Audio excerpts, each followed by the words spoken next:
So now let's start with the next category, that is heterotrophs.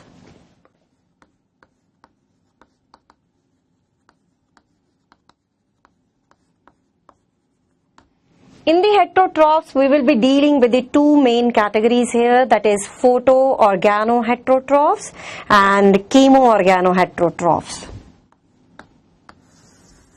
So two categories.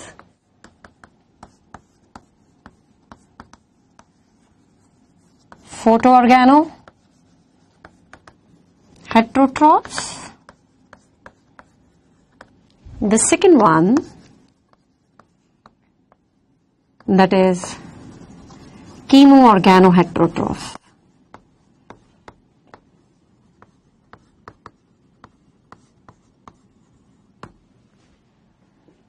Now these are heterotrophic bacteria.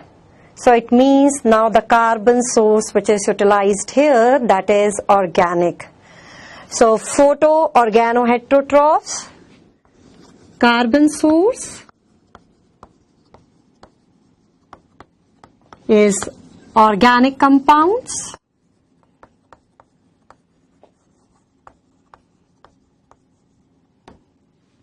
Fine. Now they are organotrophs. Organotrophs means now they extract electron from the organic compounds. Yes, they extract electron from the organic compounds.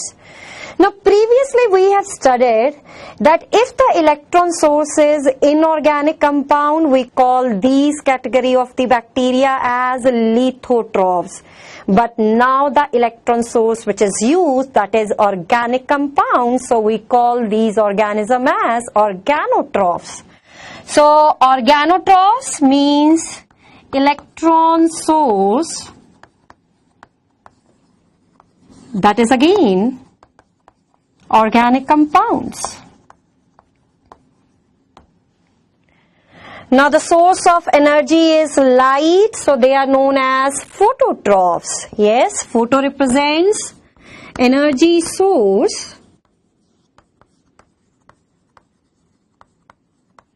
which is light here.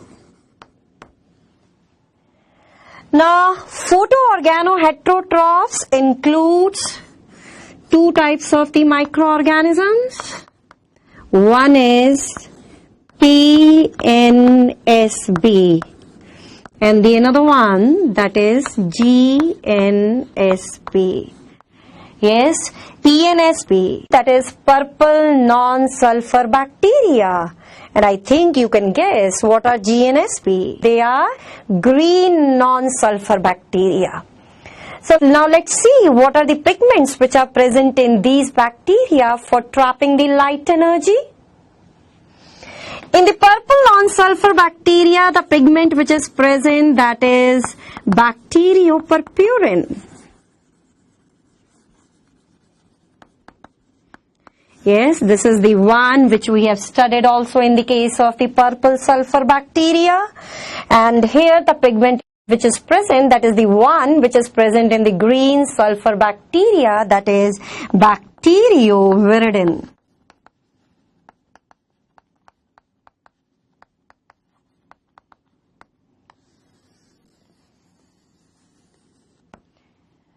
Just like the purple sulfur bacteria and green sulfur bacteria, in these bacteria the photosystem present, that is only one photosystem is present. Now let's talk about the electron source. They are organotrophs. Yes, they are organotrophs. That is the electron source which is utilized, that is organic compounds. They extract electrons from the organic compounds. In the first case, one example is propyl alcohol.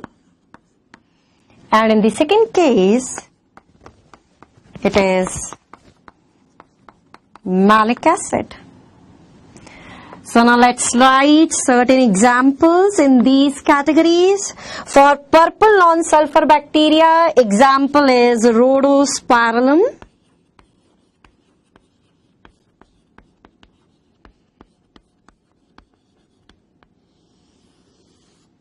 Another example is Rhodosudomonas.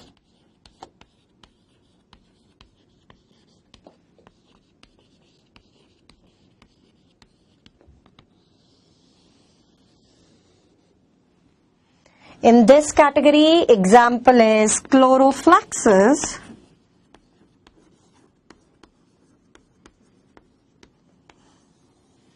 Another example is Chloronema.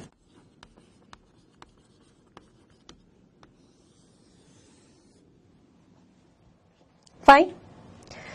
Now coming to the chemoorganoheterotrophs. They are heterotrophs. It means again they are dependent upon organic compounds for the carbon source. Yes.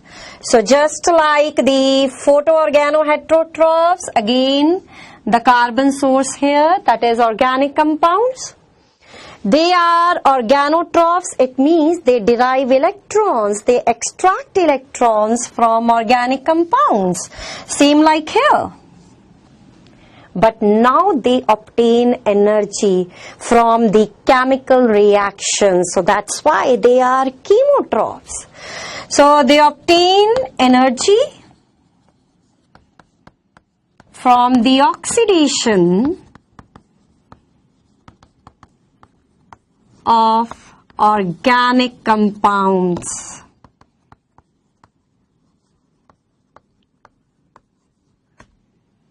They obtain energy from the oxidation of organic compounds. Fine. So this is about the carbon source, electron source, and now the energy source in chemoorganoheterotrophs. You know that the majority of the bacteria, they belong to this category. Yes. Major bacteria, they are chemoorganoheterotrophs. Now, chemoorganoheterotrophs, they are again divided into the three main categories. One, that is parasites. So you know that the parasites, they obtain food from the body of other living organisms. Then saprophytes. Saprophytes, they obtain food from dead and decaying organic matter. Yes, they are involved in the breakdown of complex substances into the simple substances which are present in the organic matter. Yes, they are involved in the breakdown of complex substances which are present in the organic matter, convert them into the simpler one, and these simpler substances then they are absorbed by the saprophytes to meet their food requirement. The last category, that is symbionts. Now symbionts, they are part of symbiotic relationship. It is a relationship, it is an interaction between two living organisms where both the organisms, they are benefited.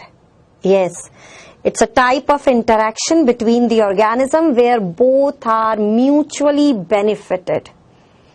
Fine. So this is all about the different types of the bacteria with respect to the nutrition. So just now I have told you that the majority of the bacteria, they are chemoorganoheterotrophs, but the question arises here. Amongst these three categories, majority of the bacteria, they belong to which group? Yes, majority of the bacteria, they are saprophytes. Yes, they are the decomposers of organic matter. Yes, you should keep this in mind that in the soil there are two major decomposers. One is the bacteria and the another one is fungi. So this is all about the nutritional types in the bacteria. So now I will be starting with the next topic in the bacteria, that is reproduction.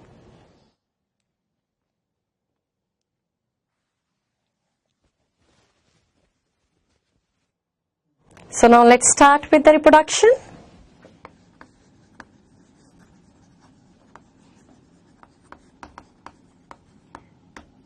I have discussed this previously that reproduction, it is of two types, that is asexual and sexual reproduction. In the asexual reproduction, for the formation of new individual, there is involvement of single parent. There is involvement of single parent, so you will say that it is uniparental.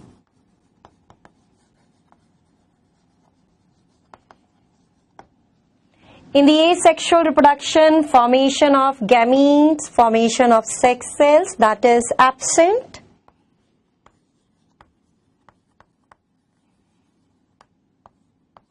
Is absent. Now, in the bacteria, asexual reproduction is very much common. Yes. Now, it occurs through the binary fission.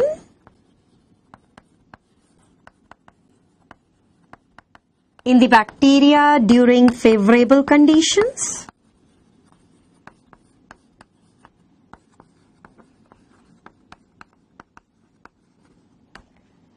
It also occurs through spore formation. One type of the spore formed in the bacteria, that is endospore. Endospore is formed. This spore is formed during unfavorable condition. This is a thick wall spore formed during the stress condition. Now, in the sexual reproduction, for the formation of new individual, generally there is involvement of two parents, so it is biparental.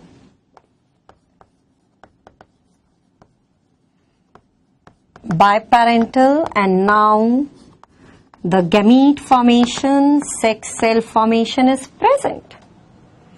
So now let's see how in the sexual reproduction there is formation of new individual.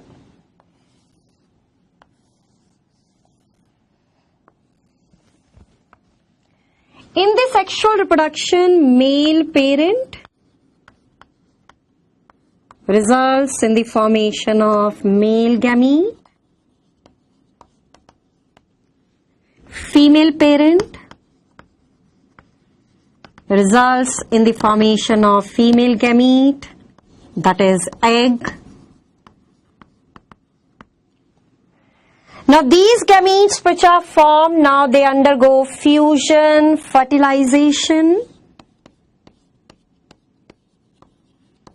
After the fusion, there is formation of zygote. These gametes which are formed by the individual, by the parents, these gametes, they are haploid. Haploid, that is, they contain one set of chromosome. After the fusion of the male and female gamete, there is formation of zygote.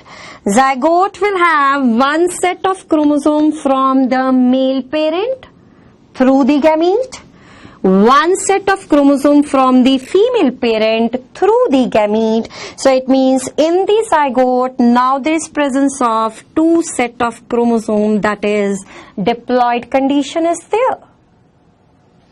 Zygote will develop and result in the formation of new individual. So now this new individual which is formed, it has a genetic complement from male parent as well as it has genetic complement from female parent. Chromosomes from the male as well as chromosomes from the female parent, right? So it means this new individual has genetic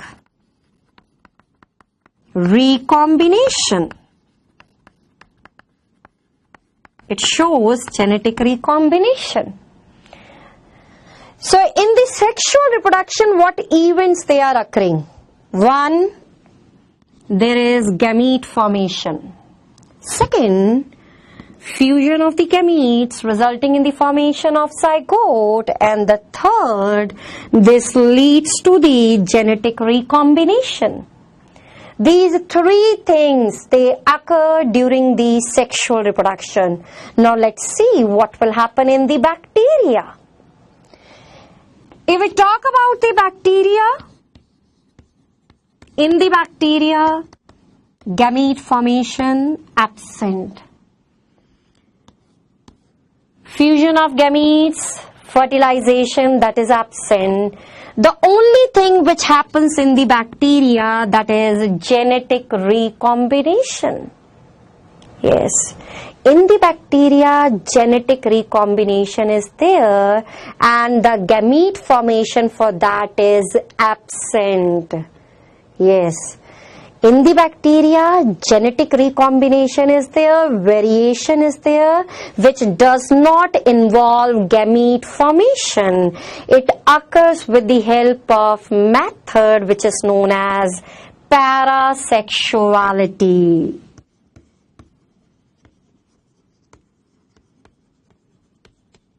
Yes, parasexuality helps in the genetic recombination in the bacteria. Fine. So we will say that in the bacteria, true type of sexual reproduction is absent. Only gene recombination will occur. The parasexuality in the bacteria is achieved through transformation. This is one method. Then conjugation and transduction, which we will study in the forthcoming part of the chapter. So in this class, in this lecture, we have discussed the different nutritional types in the bacteria, and here I have discussed about the reproduction in the bacteria, layout I have told you here. So in the next class, I will be starting with the reproduction in the bacteria in detail. Thank you so much.